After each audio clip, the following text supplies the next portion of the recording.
Olá, irmãs e irmãos, que alegria nós podermos estar juntos mais uma vez para a nossa quarta aula da nossa disciplina que estamos dando na Escola Dominical sobre a Bíblia, a Palavra de Deus.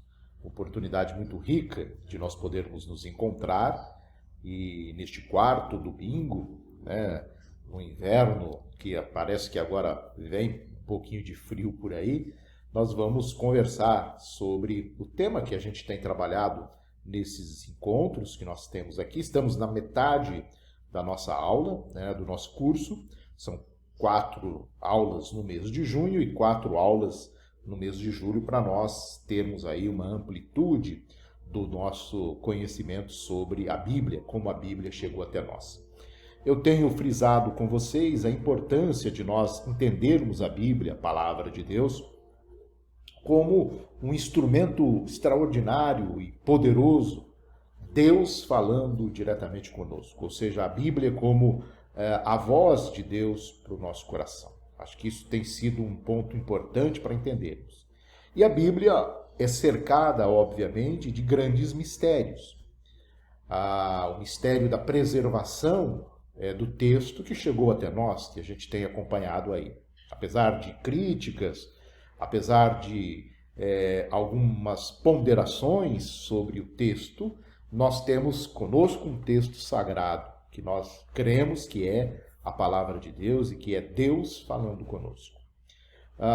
Na aula passada, nós apresentamos aqui para vocês o surgimento do famoso Novo Testamento de Erasmo, que a partir dele consagrou então o chamado Textus Receptus, é o texto majoritário do Novo Testamento. São as traduções bizantinas do Novo Testamento em grego, recuperadas por Erasmo no começo do século XVI, que aliás, inclusive, vão influenciar a Reforma Protestante. Na aula passada, eu falei que na aula de hoje nós já entraríamos na Bíblia em português, na Bíblia do Almeida, que inicia com o texto Receptus. Mas, infelizmente, nós não vamos conseguir, na aula de hoje, já chegar na Bíblia em português, porque temos aí vários assuntos outros para tratar e que, pelo tempo que nós temos, menos de 1 hora, nós não vamos conseguir chegar até a Bíblia de Almeida e a tradução do padre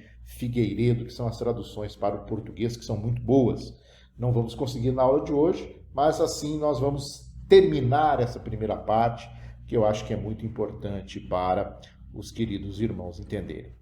Como a Bíblia chegou até nós, hoje então veremos as traduções alemã, francesa e inglesa, são 3 línguas e que são muito importantes, principalmente a tradução inglesa, Nós temos aí Bíblias que são muito boas, e nós vamos falar delas. Vamos falar sobre a Bíblia de Genebra e a Bíblia do Rei Tiago, a versão King James, Rei Tiago. Vamos falar também um pouquinho sobre a Contra-Reforma, ou seja, a Bíblia Católica, e aí a divisão que houve entre Bíblia dos católicos e Bíblia dos protestantes. Essa é a nossa tarefa, Quando falarmos da Contra-Reforma, falarmos um pouco sobre as Bíblias dos católicos e a Bíblia dos protestantes. Então vamos começar com a tradução alemã da Bíblia de Martinho Lutero. Esse é um marco, porque marcou a Reforma, é um ponto importante da Reforma e também é um ponto importante da própria preservação do texto que chega até nós nos dias de hoje. Martinho Lutero, o grande reformador, o que iniciou a Reforma Protestante, ele inicia a tradução da Bíblia para o alemão em 1521. Veja que a Reforma é de 1517, então 4, 5 anos depois do início da Reforma, inicia-se a tradução da Bíblia para o alemão. Mas, professor, não havia traduções da Bíblia, da Vulgata, para o alemão? Havia várias pequenas porções, pequenas traduções que próprios frades, padres fizeram no alemão, mas não era a Bíblia completa. Lutero utilizou no Novo Testamento a segunda edição de Erasmo de Roterdã, que nós vimos na aula anterior, aquela edição de 1519 como a base para essa sua tradução em alemão. Há uma tradição que diz que Lutero estava escondido, né, no castelo de Wittenberg por conta da perseguição ocasionada pela Dieta de Worms, a perseguição do Papa Leão contra ele, e ele, então, refugiado no castelo, se disfarça e vai até a feira da cidade para ouvir o dialeto alemão, a língua alemã que era falada no mercado, para que ele pudesse traduzir para a linguagem que as pessoas estavam falando. Ou seja, Lutero foi o primeiro tradutor da famosa linguagem de hoje, a linguagem do seu tempo, claro. As pessoas criticam muito a tradução da Bíblia na linguagem de hoje, mas Lutero, é claro que tem as suas diferenças, né, por conta da forma de tradução, porque Lutero preserva os textos receptos do Novo Testamento, mas ele faz essa tradução de acordo com aquilo que as pessoas falavam, para ficar um alemão muito mais fácil de se ler. Mesmo assim, o alemão da Bíblia de Lutero, anos posteriores, né, séculos posteriores, ele é considerado um alemão difícil de se ler. Ele conclui o Novo Testamento em 1522 e somente em 1534 é que vai completar toda a tradução da Bíblia para o alemão. E ele também faz a tradução dos livros deuterocanônicos, né, que você já conhece quais são. E esses livros deuterocanônicos, Lutero coloca num apêndice chamado de apócrifa. Esse apócrifa, em latim, né, estão lá os livros deuterocanônicos. É impressionante que a Bíblia de Lutero tenha alcançado a marca de 500 mil de exemplares em 3 décadas, ou seja, 500 mil de exemplares da Bíblia de Lutero é algo extraordinário, né? Na época. Em 30 anos, 500 mil de Bíblias na mão do povo, na tradução alemã. E um ponto também muito importante de Lutero, né? A Bíblia serviu para unificar o alemão, que era falado. A Alemanha não existia ainda como um país. É importante sempre a gente lembrar disso. No século XVI, a Alemanha não é um país. Nós temos vários ducados, vários principados, várias regiões, né? A Alemanha não existe ainda como um país, mas a língua, o alemão, o germânico, ele então é unificado a partir de Lutero. Então isso é um ponto também que é importante para a gente compreender dentro desse processo. Junto com a tradução alemã de Lutero, surgiu também a tradução alemã de Zwinglio. Ulrico Zwinglio é o outro reformador, só que trabalha na Suíça. Lutero faz a reforma na Alemanha e Zwinglio vai fazer a reforma na Suíça. Zwinglio é muito mais radical do que Lutero, eu não vou entrar aqui em detalhes. Zwinglio era um guerreiro, inclusive ele morre numa batalha, né? Ele vai fazer guerra, inclusive, contra os católicos, vai fazer guerra contra os reformadores radicais, chamados de anabatistas, mas Zwinglio tem uma importância muito grande. No cantão de Zurique, né, na região hoje onde é a Suíça, no cantão de Zurique, é um cantão de língua alemã, ele inicia a tradução da Bíblia auxiliado pelos pastores locais de Zurique. E essa tradução inicia-se em 1523, veja, logo após o Lutero ter traduzido o Novo Testamento. Ou seja, ele aproveita a tradução de Lutero, ajusta um pouco para o alemão que era falado lá em Zurique, que é um alemão um dialeto um pouco diferente, e acelera a tradução do Antigo Testamento. Veja que ele consegue terminar a Bíblia em 1531, antes de Lutero.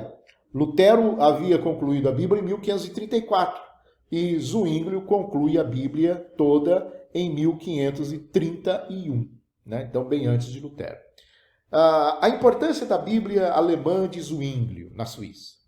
Zwinglio ele faz uma introdução para cada livro da Bíblia e faz um resumo dos capítulos. muito próximo daquilo que nós temos hoje nas nossas Bíblias, né? Outro detalhe, a Bíblia alemã de Zwinglio continha cerca de 200 ilustrações. Não eram imagens, eram pinturas, ilustrações, considerada na época uma obra-prima da impressão. Nessas, como o Zwinglio era muito combatente da Igreja Romana, ele não coloca os livros deuterocanônicos na sua tradução da Bíblia.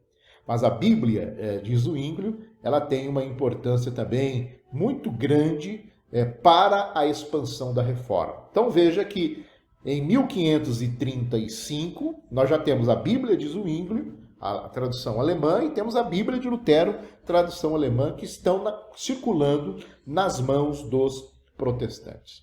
E aí então surge a tradução francesa. Tá? A Suíça, embora o cantão de Zurique ou Zurique seja de língua alemã, uma outra parte dos cantões suíços falam o francês. Uma região também da Itália, o Piemonte, a Calábria, também falam um pouco do francês. Há uma influência francesa nessa região. Por isso, nós temos uma tradução francesa da Bíblia muito rica e muito importante. Veja que essa tradução começa por conta de uma perseguição que os valdenses, nós não vamos ter tempo aqui de falar sobre os valdenses, é uma pena, eles são seguidores de um líder italiano chamado Pedro Valdo, na região do Piemonte, na região da Provença. Provença é a região da França, onde hoje é Marsella. E também na região da Calábria, italiana. Os seguidores de Pedro Valdo, chamados de valdenses, eles vão aderir à Reforma. Veja que esse é um movimento antes da Reforma luterana. E eles aderem à Reforma, não à Reforma luterana, eles aderem à Reforma que é feita em Genebra, lá por onde João Calvino já está estabelecido, e vão financiar a tradução completa da Bíblia para o francês. O francês era a língua que era falada nos vales valdenses, do Piemonte, da Provença, da Calábria. A Bíblia foi publicada em francês em 1535 e a tradução foi feita diretamente do hebraico e do grego. Claro que o grego, a base foi o Novo Testamento de Erasmo, textos receptos, como vocês já sabem. Quem foi o autor da tradução dessa Bíblia foi Pierre Robert de Olivetan. Olivetan morreu logo 2, 3 anos depois que a Bíblia foi publicada. Ele era primo do reformador João Calvino. Então, é um nome importante. Essa tradução não foi impressa em Genebra, ela foi impressa num cantão, que também é uma cidade da Suíça hoje, Neuchâtel. Em Neuchâtel, ou Novo Castelo, numa tradução livre para o português, Neuchâtel é uma cidade que existe até hoje, foi feita a tradução da Bíblia, da tradução francesa. Essa tradução francesa, ela é conhecida como a Bíblia de Olivetan, chamada hoje na história como a Bíblia de Olivetan. A Bíblia de Olivetan, a tradução francesa, ela continha os livros deuterocanônicos, mas esses livros estavam numa parte separada, muito próximo daquilo que Lutero fez. Outra ideia interessante de Olivetan foram as notas exegéticas que ele desenvolveu na tradução, que acompanhavam os textos, ou seja, os famosos comentários. Veja então que a Bíblia de Olivetan é uma Bíblia que tem comentários, notas exegéticas. Outra importância muito grande, guarde isso. Nesta tradução, a tradução da Bíblia de Olivetan, vai aparecer pela primeira vez o termo o Senhor no Antigo Testamento. Assim diz o Senhor. Como que ele fez essa tradução desse termo o Senhor? Sempre que apareceu o tetagrama. O que é o tetagrama? O tetagrama é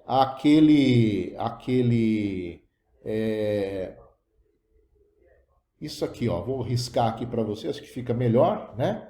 Esse tetagrama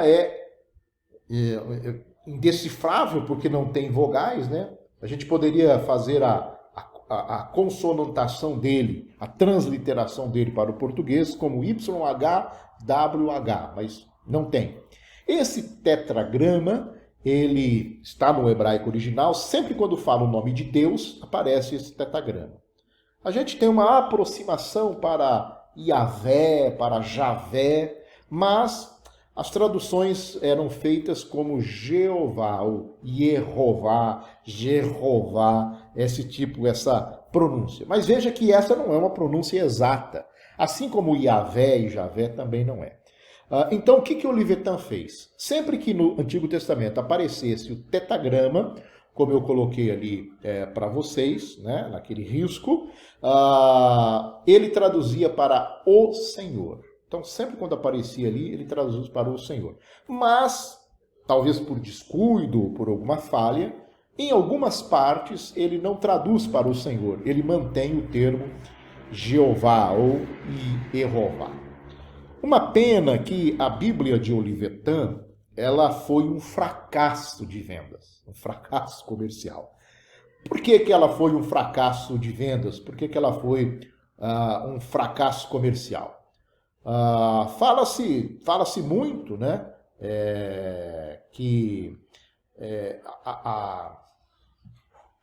a Bíblia de Olivetan, ela foi impressa com fontes góticas, fontes antigas, né, que eram fontes de difícil leitura. Era complicado ler a Bíblia do Olivetan. E isso, então, trouxe dificuldades sérias, né, para ele ali naquele momento. A Bíblia não foi vendida. Era de difícil leitura. Essa Bíblia ela foi revista com a colaboração de João Calvino, a colaboração de Teodoro de Beza e também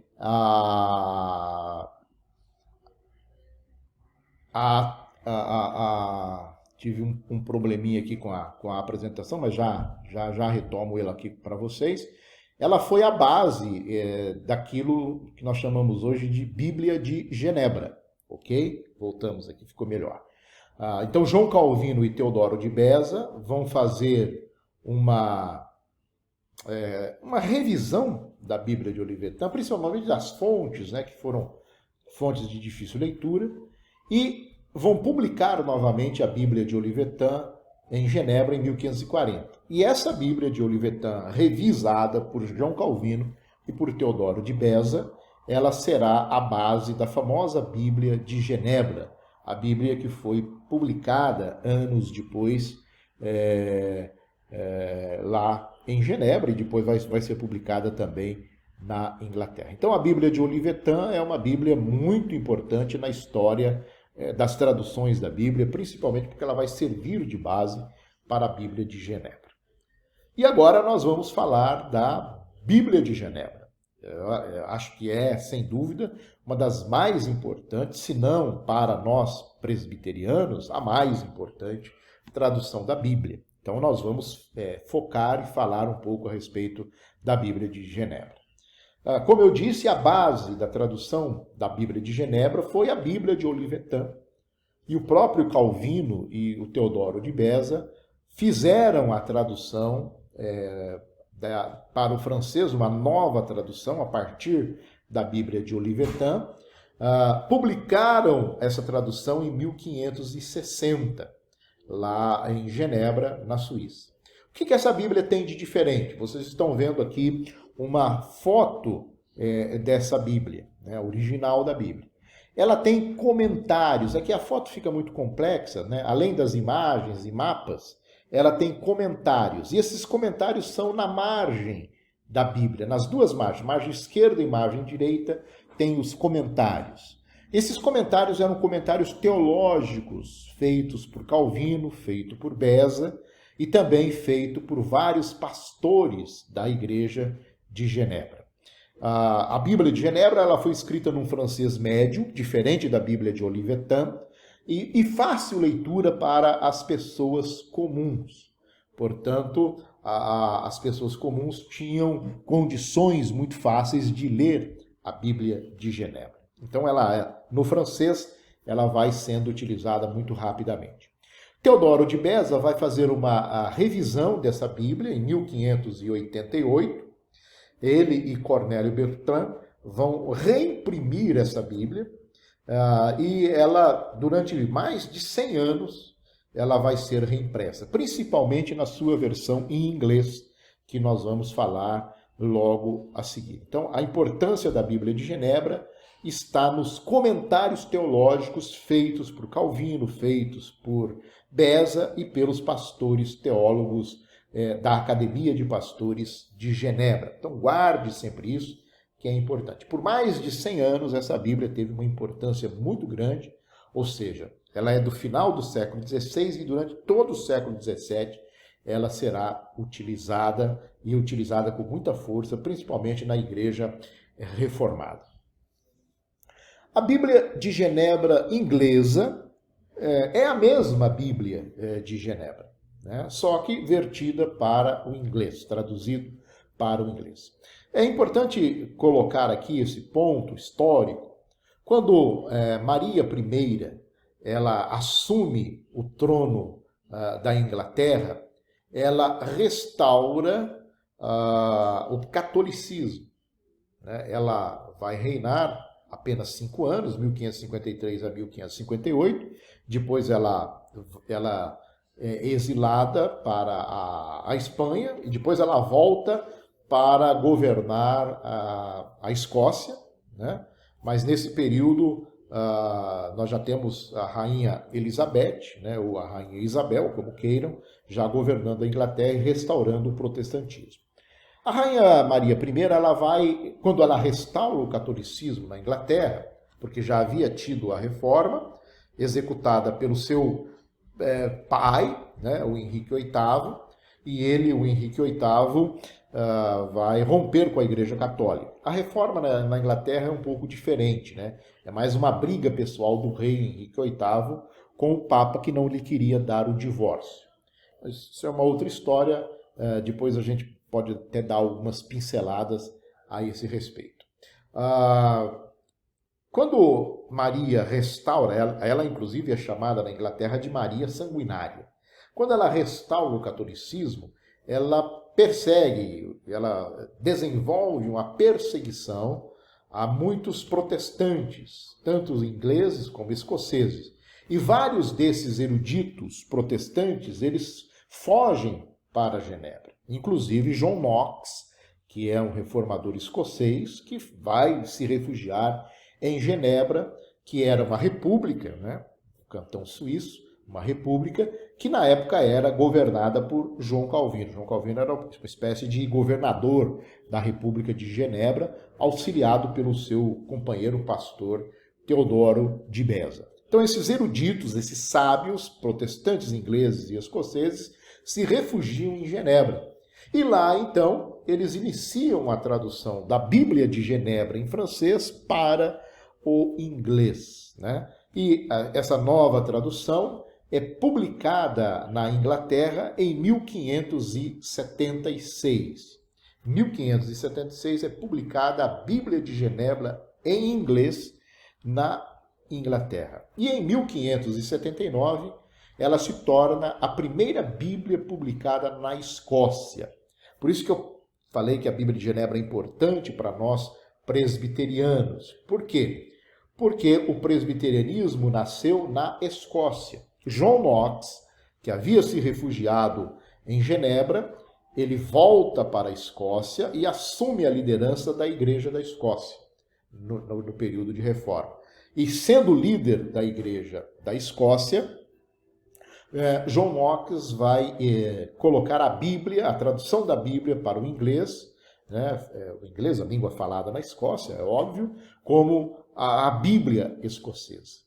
Então, por isso que ela tem uma relação muito forte com o presbiterianismo. Os primeiros pais peregrinos que saíram da Inglaterra para os Estados Unidos ou para a América no final do século XVII, esses peregrinos, levam consigo cópias exemplares da Bíblia de Genebra. Então a Bíblia de Genebra é muito importante por esse aspecto, especialmente a tradução inglesa da Bíblia de Genebra. O que ela tem de importante, professor? Vamos lá. A Bíblia de Genebra, inglesa, ela tem as mesmas anotações em francês, né? Mas vejam, ela é uma teologia calvinista. Os puritanos, que são aqueles que querem purificar a igreja da Inglaterra, não vou ter tempo aqui também de falar a respeito dos puritanos, mas é uma ala da igreja da Inglaterra, da igreja anglicana, que quer uma purificação maior, né? Romper com algumas coisas que a igreja anglicana ainda tinha, muito parecido com missa e etc. Os puritanos eram mais, queriam uma libertação total de qualquer amarra com o caráter episcopal católico. Por isso também eles são um pouco contra o episcopalismo da igreja anglicana. Por ser teologia calvinista, por ter um caráter muito próximo dos puritanos, os protestantes da Igreja da Inglaterra, da Igreja anglicana, eles repudiaram essa tradução da Bíblia de Genebra. Principalmente o rei James I, ou o rei Tiago I. Quem é o rei Tiago? O rei Tiago é filho de Maria I. Ele assume como Tiago da Escócia e depois então unifica o reino da Escócia e unifica o reino da Inglaterra e o rei Tiago assume. Ele era filho de Maria, mas ele foi criado por Elizabeth, né, pela sua tia. Ele vai ser rei entre 1566 desculpe, essa é a idade da vida dele, né? Ele viveu de 1566 a 1625 e no período em que ele reina, ele vai ir contra a Bíblia de Genebra. Outra coisa importante na Bíblia de Genebra, os dramaturgos ingleses, muito conhecidos, principalmente Shakespeare, né, que é o mais conhecido deles, e Marlowe, esses dramaturgos, eles usam a Bíblia de Genebra como a fonte das suas citações bíblicas. Shakespeare, por exemplo, em várias das suas peças, dos seus teatros, Shakespeare utiliza citações da Bíblia, e essas citações são da Bíblia de Genebra. A Bíblia de Genebra manteve-se muito popular entre os puritanos na Inglaterra, né? Até mesmo após a Guerra Civil Inglesa, a Guerra Civil que aconteceu de 1642 a 1649. Nesse período houve uma república, a Inglaterra se tornou uma república, e o presbiterianismo, o calvinismo, se tornou a religião oficial da Inglaterra nesse período. Depois é restituído o trono para o rei Carlos, e aí então volta a igreja anglicana no poder. E a Bíblia de Genebra, ela é encerrada a sua publicação em 1644. Depois de 1644, a Bíblia de Genebra não é mais publicada na Inglaterra, mas as suas cópias vão perdurar, como eu disse. Os peregrinos que saem da Inglaterra e que vão para a América levam exemplares da Bíblia de Genebra consigo. A Bíblia de Genebra inglesa, ela vai motivar a produção da Bíblia dos bispos, ou seja, a Bíblia autorizada pelos bispos no reinado de Elizabeth I, a rainha Isabel, antes do rei Tiago assumir. Também os católicos vão produzir uma Bíblia, os católicos, a comunidade católica inglesa, embora a Igreja Católica já não existisse mais na Inglaterra, por conta do decreto do rei Henrique VIII, havia comunidade católica, ninguém se converteu de uma hora para outra. E essa comunidade católica, os padres, os bispos dessa comunidade católica, eles fazem a edição de Douay-Rheims, ou Rhin-Douay, em 1610. Também foi importância, essa tradução católica foi motivada pela Bíblia de Genebra, daí a importância da Bíblia de Genebra, a Bíblia inglesa, ok? Antes de falarmos das versões inglesas, deixa eu dar um toque importante para vocês. Eu falei aqui, acho que na primeira aula, mas vou voltar a falar. Nós temos em português, a Bíblia de Genebra, Bíblia de Estudo de Genebra, lançada pela Sociedade Bíblica do Brasil, né, aqui, em parceria com a Igreja Presbiteriana do Brasil, né? Esse aqui é o símbolo da Sociedade Bíblica e aqui o símbolo, a logomarca. Deixa eu me ajustar aqui, né? Vocês veem aqui a logomarca da Igreja Presbiteriana do Brasil. Então a Bíblia de Estudo de Genebra, ela está no mercado. Ela não é a Bíblia de Genebra. Ela só tem o nome da Bíblia de Estudo de Genebra, mas ela não é a Bíblia de Genebra de 1640, nem a Bíblia inglesa. Ela é uma Bíblia de estudos com várias notas, né? Vou abrir aqui, ó, mostrar para vocês. Ela tem várias notas de rodapé, comentários. Ela é muito rica em comentários, muito importante, mas ela não é a Bíblia de Genebra. No seu final, inclusive, ela tem o catecismo de Westminster, o catecismo de Heidelberg, o catecismo menor e o catecismo maior. Ela é uma Bíblia excelente, mas ela não é a Bíblia de Genebra. A Bíblia de Genebra, traduzida com texto Receptus. Essa Bíblia é a revista atualizada. Aqui é a edição revista e ampliada, porque foi uma atualização que foi feita da Bíblia de Genebra, mas ela usa a revista atualizada do texto do João Calvino, no texto do João Ferreira de Almeida, não do João Calvino.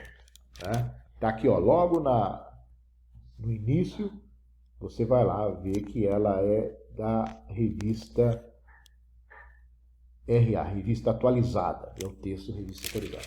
O interessante dela é que tem aqui, ó, a Bíblia de Estudo de Genebra, o espírito da Bíblia de Estudo da Reforma.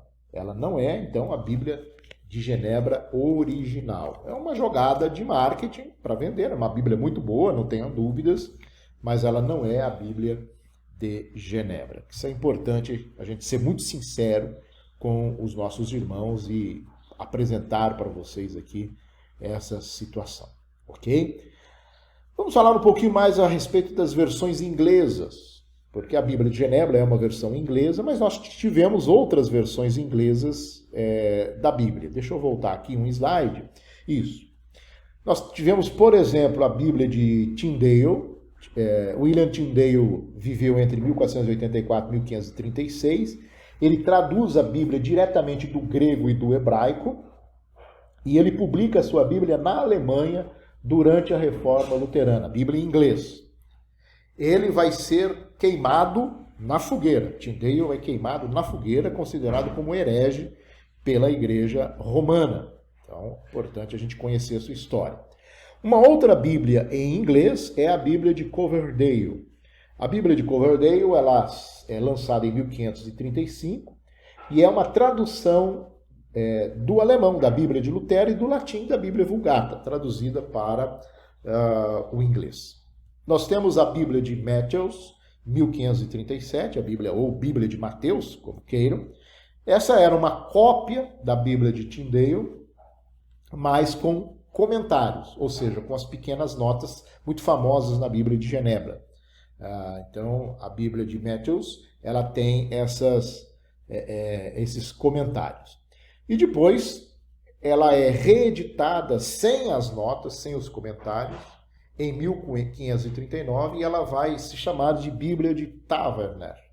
A Bíblia de Taverner, 2 anos depois, sem as notas polêmicas de Matthews. Por que as notas eram polêmicas? É importante a gente pontuar isso. Havia uma tradução de que você fazer um comentário do texto bíblico escrito ali, você estava confrontando, criticando o texto bíblico. E muitos achavam que isso não era legítimo, isso não era algo agradável a Deus. Por isso não tinha muita aceitação esses comentários. E depois, obviamente, os comentários vão evoluir e vão se tornar uma parte importante, principalmente das famosas Bíblias de estudo. Nós temos em 1539 a Grande Bíblia, né, que também foi chamada de Bíblia Nacional. Na verdade, foi uma revisão da Bíblia de Tyndale e foi autorizada pelo rei Henrique VIII, que é o rei que iniciou a reforma com a separação da Igreja da Inglaterra da Igreja Católica. A igreja passou a se chamar Igreja Anglicana, e o rei Henrique VIII, ele autoriza apenas uma Bíblia ser lida nos cultos. Somente uma Bíblia poderia ser lida em voz alta nos cultos da Igreja Anglicana, e era a Grande Bíblia, que foi lançada em 1539. Nós temos a Bíblia de Genebra, que nós já falamos, né, que era utilizada pelos puritanos e pelos defensores do calvinismo como modelo contra a Igreja do Estado, que a Igreja Anglicana era a Igreja do rei, o rei que mandava na igreja. Nós temos a Bíblia dos Bispos, que é uma versão autorizada pelos bispos da Igreja Anglicana, e ela substitui a Grande Bíblia e substitui a Bíblia de Genebra. Então, a partir daí, ela passa a ser a Bíblia que é lida como oficial na Igreja da Inglaterra. Um ponto importante é que todas essas Bíblias, os livros deuterocanônicos, eles vinham separados e vinham sob o título de apócrifa. Inclusive, na Bíblia de Genebra, os livros deuterocanônicos estavam lá e vinham sobre a expressão apócrifa, que era aquela expressão em latim que o Martinho Lutero tinha feito na tradução da sua Bíblia. Ok? Qual a importância das versões em inglês? Todas essas versões da Bíblia em inglês, elas vão potencializar o famoso textus receptus.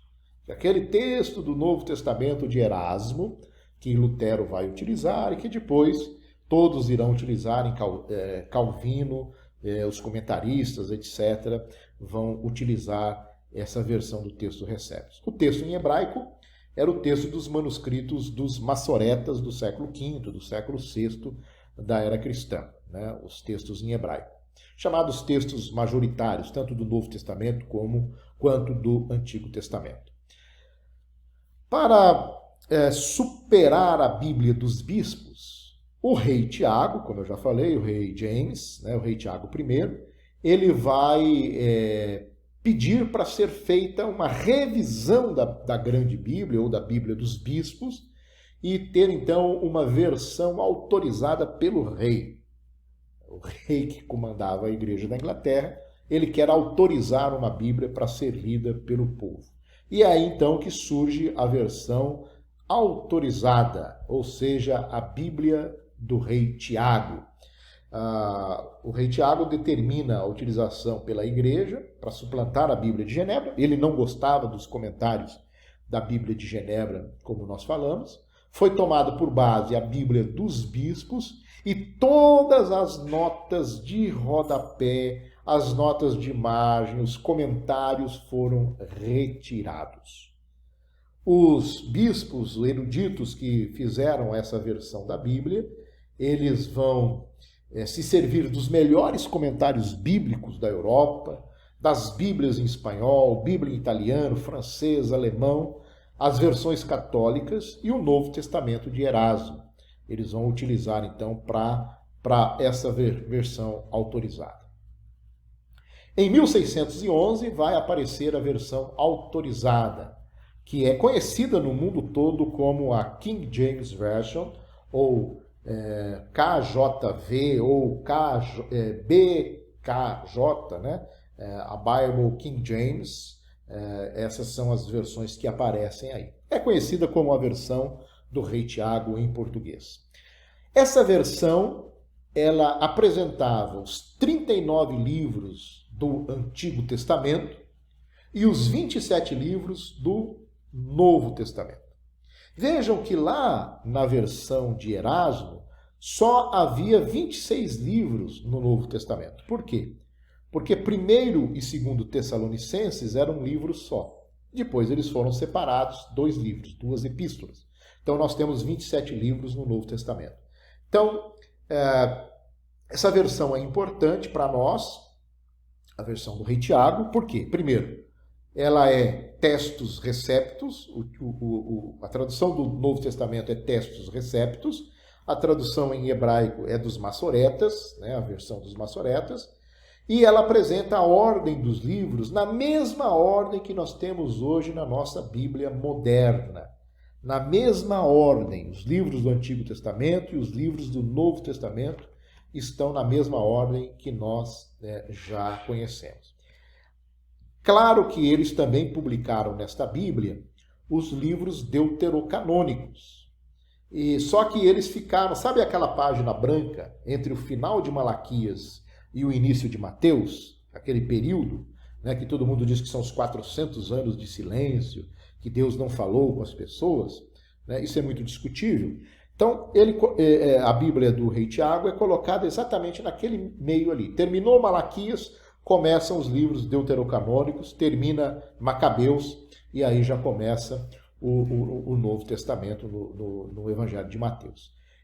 A Bíblia do rei Tiago é extremamente importante para nós, e nós temos essa versão traduzida para o português. Aliás, nós temos já algumas versões da King James. Essa aqui é a King James atualizada, está em português. Essa aqui é uma edição de estudo em homenagem Deixa eu colocar aqui para vocês verem. Aprender a mexer aqui. Edição de estudo em homenagem aos 400 anos da versão King James. São uma importância muito grande. Textos receptos, né? E ela faz uma reprodução da capa King James, lançada em 1611. Dá para ver aí a capa? É uma reprodução da capa de 1611. A Bíblia importante. No final da nossa aula, eu irei apresentar algumas diferenças de texto de uma Bíblia para outra. Tem muita polêmica nessas questões, tá? Não vou entrar nas polêmicas aí. É uma Bíblia que contém textos receptos, né? Bem interessante. Não tem comentários, ela tem informações sobre os capítulos, né? Por isso que é uma Bíblia grossa, né? Hoje nós temos outras versões da Bíblia King James, né? Inclusive tem uma que se diz que é a King James original, porque ela não tem a atualização, os comentários que essa que tem, as notas que essa que tem. Mas todas elas são textos receptos que são importantes para nós conhecermos e sabermos um pouco sobre isso. Vamos chegando ao final da aula, falar um pouquinho sobre a Contra-Reforma. Vocês viram aí, perceberam, que o movimento protestante é muito pródigo em traduzir Bíblia. A Bíblia é levada para a língua do povo, né? Então, todo mundo vai traduzindo Bíblia, Bíblia para o francês, Bíblia para o inglês, Bíblia para o italiano, Bíblia para o espanhol. A Bíblia é difundida para todos os idiomas. Antes ela só existia em latim, e agora a Bíblia está na mão do povo, inclusive por conta também da própria imprensa. A Igreja Católica, ameaçada pelo movimento da Reforma Protestante, ela convocará o Concílio de Trento. Trento é uma cidade da Itália, né? Esse concílio vai se reunir de 1545 a 1563. Então veja que ele fica quase 20 anos. É um concílio que fica 17 anos reunido. Claro que não é ininterrupto, né? São sessões, então a cada período eles voltavam para Trento para fazer as sessões. A finalidade do Concílio de Trento foi combater as heresias, que eles chamavam dos protestantes, e reafirmar a autoridade da Igreja, a autoridade que ficou manchada por conta da Reforma. A Reforma tinha as chamadas 5 solas: somente Cristo, somente a Bíblia, né? Toda a honra a Cristo, só lhe deu glória, somente a graça, somente a fé. Então essas expressões abalaram a Igreja Católica, e ela convoca o Concílio de Trento. Na história vai ser chamado de Contra-Reforma, ou seja, contra a Reforma Protestante, para reafirmar a autoridade da Igreja. O Concílio de Trento, ele é importante porque define as bases atuais do catolicismo. Então, por exemplo, a autoridade da Igreja, a Igreja tem a palavra final, está a partir do Concílio de Trento. Os 7 sacramentos, né? Entre eles o casamento passa a ser um sacramento, Concílio de Trento. A missa, que devia ser rezada apenas em latim, e o sacerdote deveria rezar de costas para o povo, de frente para o altar, Concílio de Trento. A informação sobre o pecado original, Concílio de Trento. A veneração dos santos e das relíquias, Concílio de Trento. Então, o Concílio de Trento é muito importante para reafirmar essas posições da Igreja Católica. E também porque a Igreja Católica estava incomodada com as diversas traduções da Bíblia para as línguas nacionais. Já logo no início, na primeira sessão do Concílio de Trento, em 1546, a Igreja define que a Vulgata Latina passaria a ser a única Bíblia autêntica e oficial do rito latino da Igreja cristã, da Igreja romana. Não falo aqui da Igreja bizantina, da Igreja ortodoxa. A Igreja romana, que é o maior grupo, a Vulgata Latina passou então a ser a única Bíblia considerada autêntica e oficial. Em latim, contendo os livros deuterocanônicos como fazendo parte do cânon sagrado. Até 1546, os livros deuterocanônicos estavam lá, faziam parte, tanto é que os próprios protestantes vão manter os livros deuterocanônicos. Só que no Concílio de Trento, esses livros também vão ser considerados sagrados. Eles não eram. E a partir do Concílio de Trento, serão considerados livros sagrados e vão fazer parte da Bíblia, estarão lá na Bíblia. Para finalizar, então, a gente fez aí uma ampla retomada aí sobre as questões das Bíblias. Nós chegamos no final do século XVI e estamos entrando no século XVII. Temos uma divisão bem clara em termos de Bíblia no século XVII. O século XVII vai de 1601 a 1700. Nós temos de um lado a Bíblia Católica, Vulgata Latina, oficial pela Igreja, e do outro lado nós temos as Bíblias dos protestantes. E aí nós temos diversas Bíblias. Bíblia de Lutero, Bíblia de Genebra, Bíblia King James, diversas outras versões e traduções que vão se seguir, inclusive em espanhol e inclusive em português. Nesse início do século XVII, o protestantismo já é uma realidade mundial, porque ele já saiu da Alemanha, ele já saiu da Suíça, de Genebra, e ele já saiu da Inglaterra.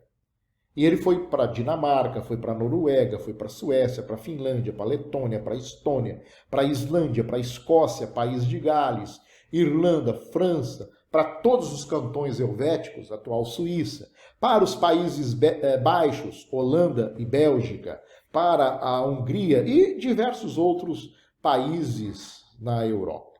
A expansão do protestantismo.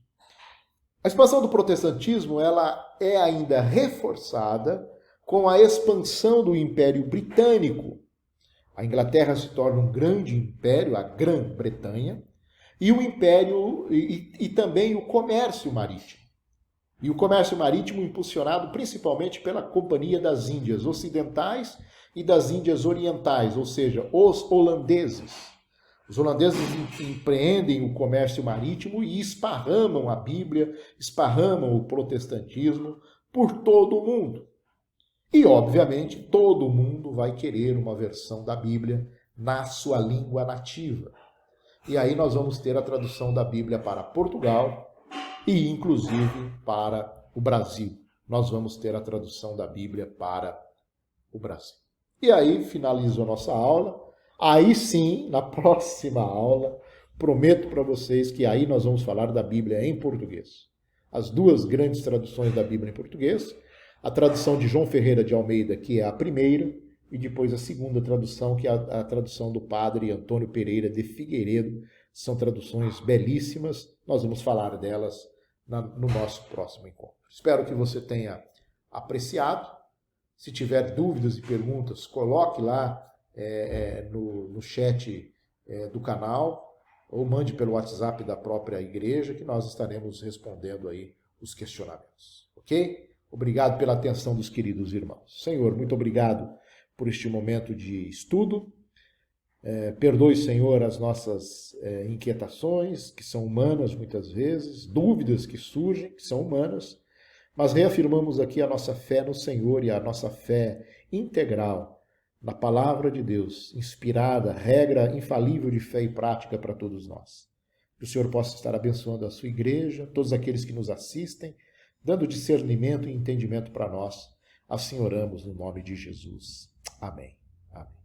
Muito obrigado por você ter estado conosco. Obrigado por você ter acompanhado a nossa aula. Deus nos abençoe.